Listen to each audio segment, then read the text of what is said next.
Good morning, beautiful people. It is May 1st, and we're going to tap right in and see what messages Spirit has for us today. My voice is extra allergy induced this morning, so bear with me. I know I kind of sound like a frog. So we're going to tap into love energy, see what messages are out there waiting for everyone watching this video. To help us get through the rest of the work week and move into the weekend with a little bit more inspiration, a little bit more clarity, and a little bit more hope.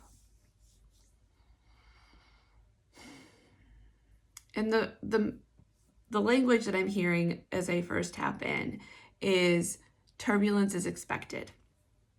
And they're talking about when you are on a journey, when you are traveling a long distance, there are going to be bumps in the road. There is going to be forces that are kind of acting against you a little bit and slowing you down. But that's expected.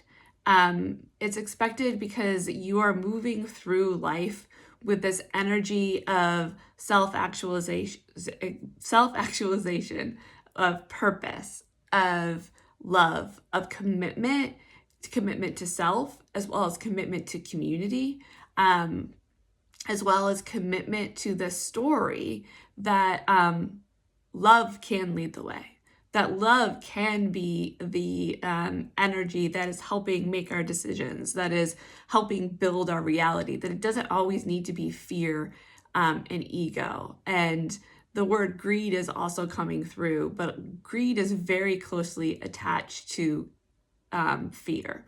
It's this concept of there's not enough to go around, so I need to hoard it all for me because I'm the most important person in my visualization of life. Therefore, I need all the resources because they are so limited.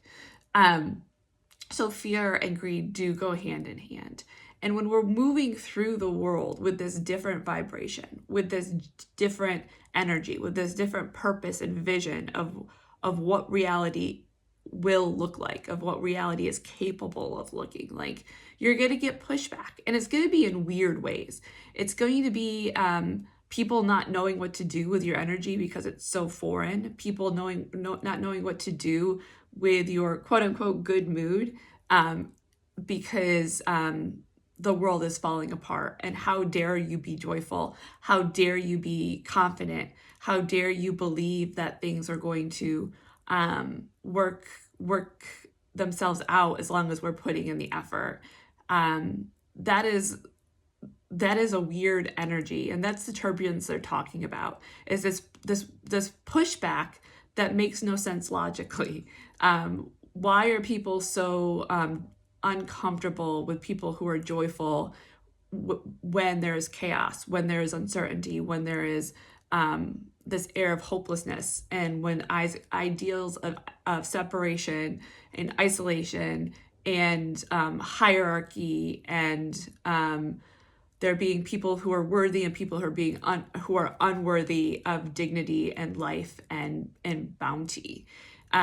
There are people out there, this turbulence of when you're moving through the world, that all of a sudden folks who are carrying that message of love and unity and purpose are viewed as dangerous, as viewed as this is what's coming through. And as I'm hearing it, I'm almost flabbergasted, but I know it's truth, are seen as the uncompassionate ones, that are seen as the ones who don't care, because if they cared, they would be downtrodden, they would be unable to move, they would be immobile.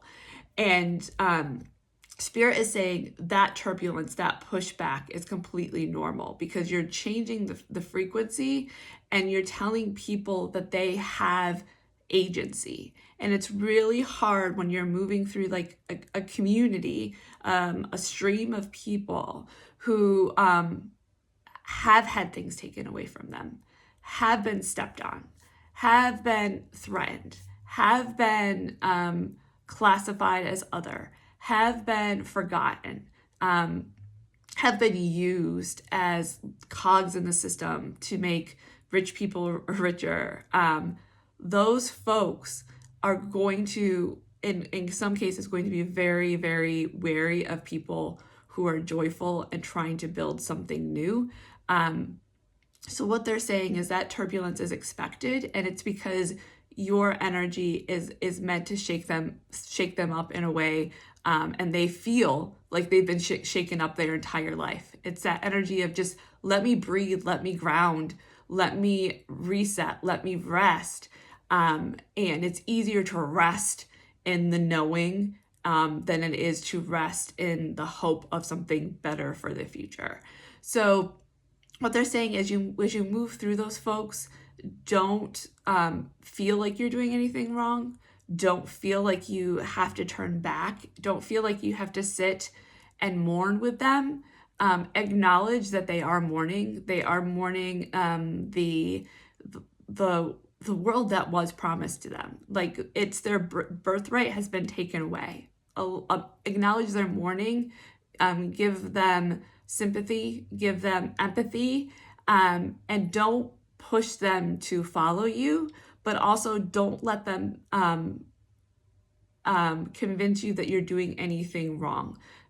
They are allowed to stay and rest, and you can work on their behalf. You can work to shift the energy so they have even more freedom to move, to engage, to take a deep breath, to believe in the fact that things can shift, but don't feel like you need to stay there with them and lose your joy, lose your focus, lose your purpose. So move through that, even though it's going to be really hard. And that's why they're using the word turbulence, because you're going to be moving through and meeting these people on your journey, and you're going to want to sit with them, witness them, give credit to their story, to what they've experienced, acknowledgement.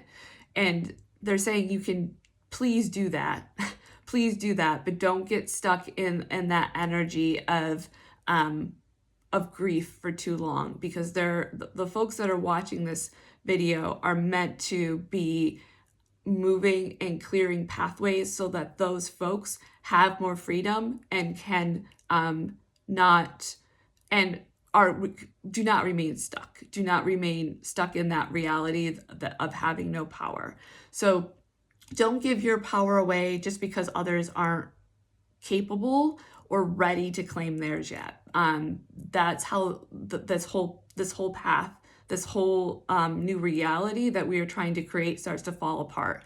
If too many of us become frozen, and we become frozen through our own experiences, through the ways that the system, the ways that the story of separation, the story of othering, the story of not having enough and of scarcity has acted upon us. If those folks stay frozen, and those of us who have had privilege to heal, who have had privilege to reframe the way that they're seeing the world, if we then get frozen and stuck because our empathy is so big and so strong, and our desire to unite and connect is so big that we want to pick up everyone and carry them with us with every step we take, movement is not going to happen. So what they're saying is empathy, compassion, understanding is good, but if people need to stay in a place to mourn and to ground and to heal, that's okay. Allow them that space. Do not force them to go on this journey with you. We can come back for all of those folks once the pathway is a little bit more cleared and there's a little bit more space for them to truly embody their true selves and follow their joy. And they're leaving that right there with us, with love and light. Again, a little bit of a heavier message for the day, but I think it's really important. I can see a lot of myself in this message, and I could see a lot of times where in what's been unfolding for the past 10 years or so, I get stuck in witness mode, And I see so many people who are voiceless, so many people without choice, so many people without the community, without the ability to be risen up, to be given back their dignity. And in that witness mode, sometimes I can't look away. Sometimes I am at the point where if I'm not looking, then their stories go unknown, unheard, and everyone should feel heard and feel seen. So what I've had to be doing for myself is kind of pacing that. Spend portion of my time witnessing, spend an even more portion of my time sending out love and energy to help people shift and find safety and find grounding, and then spending the majority of my time creating new spaces and new pathways and new understandings, and bringing more love into the world, so that they have a better pathway, a better way to really ground in this reality, making it a little bit more safer for them. But I was definitely one of the people who got stuck in that witnessing because my empathy was so big. The last thing that's coming through as I'm saying this is there are some of you who your pathway to opening up love, to bringing more of it into the world, is by pure witnessing. That is the way that you are shifting reality. That is the way that you are creating a better path. And that is the way that you're creating space for the people who feel lost and forgotten right now to breathe freely. So if you know deep down that you are meant to do the majority of your time witnessing, that is how you're creating a new reality, then this message still applies to you, but it applies to you in a whole different way. So if you know that to be your truth, listen to this message again and see how, through that lens, what the words mean and what the message is trying to tell you. So I'll leave all that with you with love and light, and enjoy the rest of the day.